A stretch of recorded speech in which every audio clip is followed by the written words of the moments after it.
Yes, this looks to be nearly everyone. Let us begin, shall we?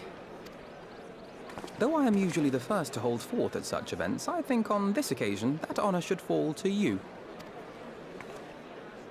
They would be more inclined to take the word of the Warrior of Darkness. Indeed. In light of the subject matter, who better than thee to speak these truths?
Wicked White? The Warriors of Light did all that?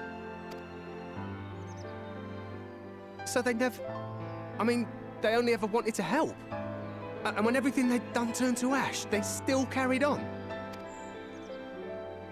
They gave everything to stop the flood.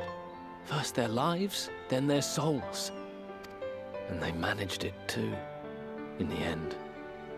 They saved us. And we cursed their names.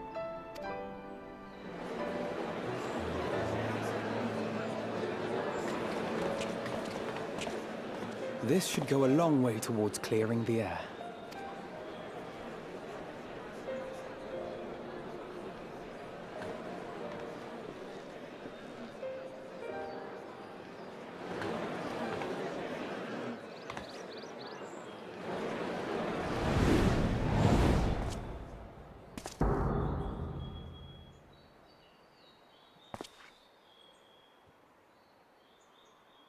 Impossible.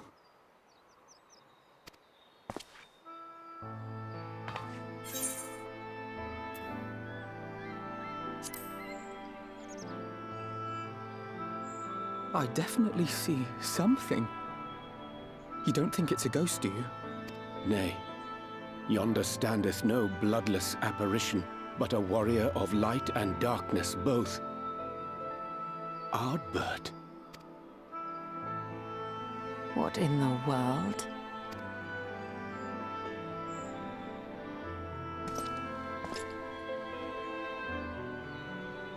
It's you!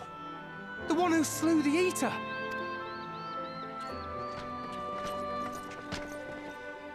That it should be the Warrior of Darkness who brought the truth to light.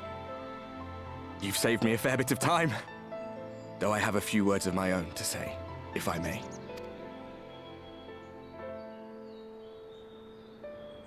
People of the Crystarium! I am Ardbert. One of those you know as a Warrior of Light. That's impossible. You should be dead. Aye, that I should. But as the world has been given new life, so too have I. I know not why I, and I alone, have been gifted this chance. But I do know this. Only by the will of the star itself could such a miracle come to pass. The hero who stands before you now, the Warrior of Darkness, is not of this world. And the day will come when she must return to her home.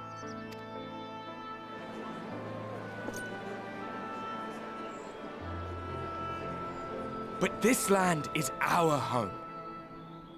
And if it is to remain so, now and forevermore, it is we who must protect it. The time to rely on saviors from afar has passed. It is you who must rise. You who must become The new Warriors of Light! What? Us? Warriors of Light?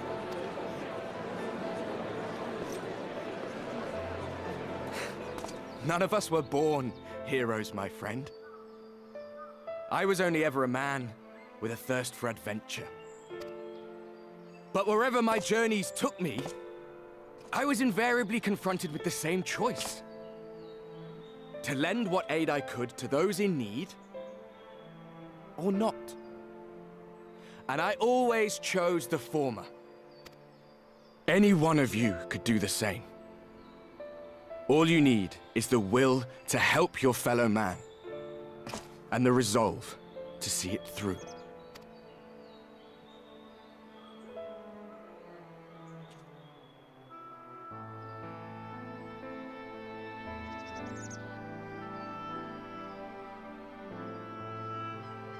From thine own lips did we learn of Ardbert's fate, and by thy countenance I gather thou art not inclined to recant thy testimony.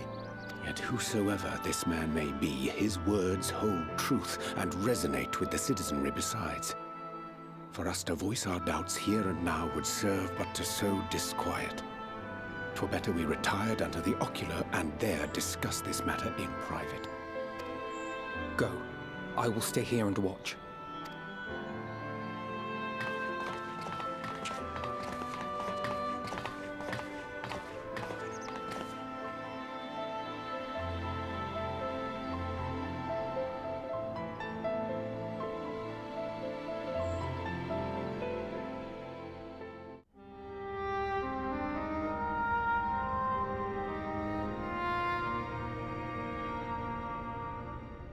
So, that is a warrior of light of the first. I've not had the pleasure of making his acquaintance, but as you all seem to be in agreement, I gather this is no simple case of mistaken identity. As far as I was able to discern, that was indeed Ardbert. It has been a long time, but not that long. Could he truly have been resurrected as he claims?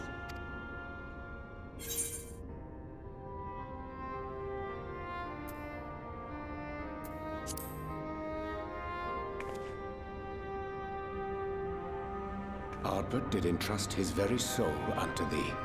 I see no reason to question thy judgment. Nor I. To my eyes, your ether burns as brightly as the day you slew Emmett Selk. That is proof that he is with you still. Yet that which standeth now before the people is far more than a passing imitation. I am reminded of the cardinal virtues, though a sin-eater he is not. Which leaveth but one plausible explanation.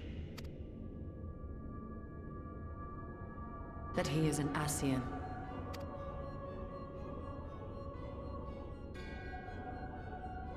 Given their fondness for posthumous possession, I would have to agree. From what I understand, the Warriors of Light were laid to rest in Yulmore by those whom they had aided in life. At the time, some few still remembered them as heroes. Needless to say, 4 of them were subsequently exhumed to serve as the Virtues. And if one knew where to look, Ardbert too would not have been difficult to find.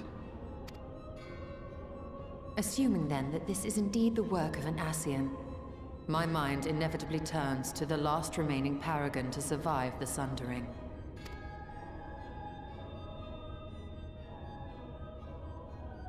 Elidibus.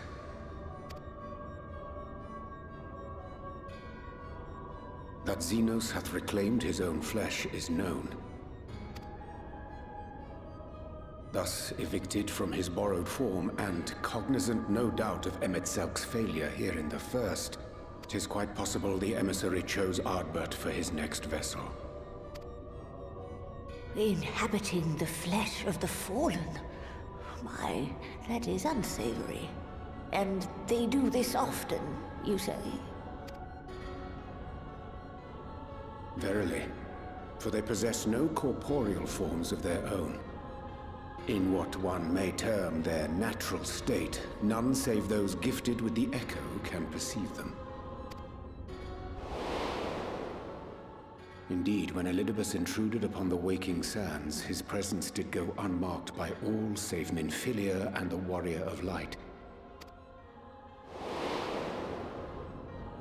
On that occasion, I myself remained ignorant of his coming until after his departure. It was only at a later juncture, when he deigned to appear before me in borrowed flesh, that I was finally able to take the measure of him. In such puppetry do the Ascians engage when they seek to influence the course of history. And they have gained much by it. Emmett Selk single-handedly built the Garlean Empire in this manner, while La Hebrea came close to conquering Eorzea, having taken possession of Thancred's living body. Yet it must needs be noted that the Ascians cannot avail themselves of all mortal vessels. For were they able to do so, none would serve as a better pawn than our own redoubtable champion. Mayhap the blessing of light shieldeth Hydaelyn's chosen from Ascian influence. Or mayhap other forces are at work. We cannot say for certain. Whatever the reason, I hope it holds true. I dare not contemplate what might come to pass otherwise. Is it not peculiar, then, that Ardbert's mortal remains should be susceptible, given that he was once a warrior of light? Or did the final departure of his soul make it possible, perhaps? Regardless, to hear an Ascian use him to call forth new warriors of light boggles the mind.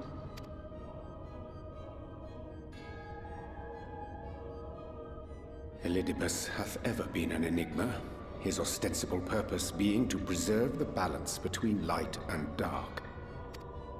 When he made overtures towards me, however, I was afforded a glimpse behind the mask of the self-appointed emissary. I shall not defend mine actions, undertaken in pursuit of a better understanding of our foe, as either wise or prudent. Nevertheless, what little I did glean may now prove useful. Elidibus possesseth a subtle mind, practiced in the art of manipulation. That he coaxed this star's most valiant heroes as far as the source with naught save half-truths is no trifling feat. And now I believe he doth employ his skills once more to some as yet unknown end.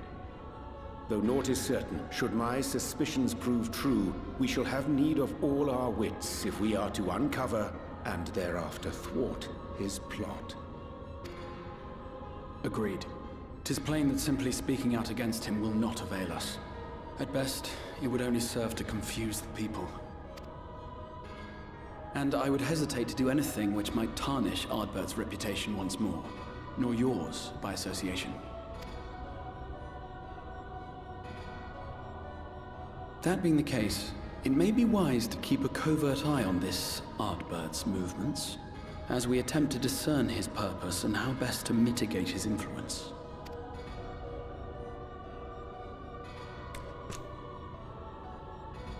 His performance appears to have concluded. What now? Go back out and follow him? 'Twould appear Master Alphino already hath pursuit in mind, and I suspect one pair of eyes shall better serve our cause than half a dozen. Let the rest of us maintain an inconspicuous distance, for the present at least.